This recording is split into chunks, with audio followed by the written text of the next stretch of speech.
గ్రహాం గారు ఆమ్స్టర్డామ్ అనేటువంటి ప్రాంతంలో ఆ దేశంలో ఆయన సువార్త చేస్తున్నప్పుడు ఒక జర్నలిస్ట్ అడిగాడు, మీ సేవకు ఉన్నటువంటి రహస్యం ఏంటి?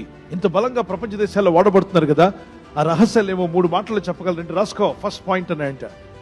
ఏంటి చెప్పండి సార్ అన్నప్పుడు ప్రేయర్ అన్నాడు, ప్రార్థన రాసుకున్నారు.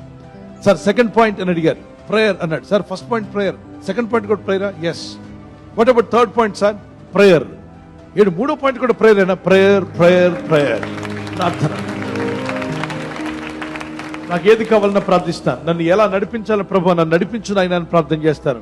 నాకు ఆ జ్ఞానం ఇవ్వమని ప్రార్థన చేస్తాను, నాకు శక్తిని ఇవ్వమని ప్రార్థన చేస్తాను, ఆరోగ్యం ఇవ్వమని ప్రార్థిస్తాను, నా పిల్లల్ని దీవించమని ప్రార్థిస్తాను, కుటుంబాన్ని దీవించమని ప్రార్థిస్తాను, సంఘంలో బలంగా వాడుకోమని ప్రార్థిస్తాను, ప్రపంచ దేశాల్లో సువార్త ప్రకటించడానికి నన్ను ఒక సాధనంగా వాడుకో ప్రభు అని ప్రార్థిస్తాను.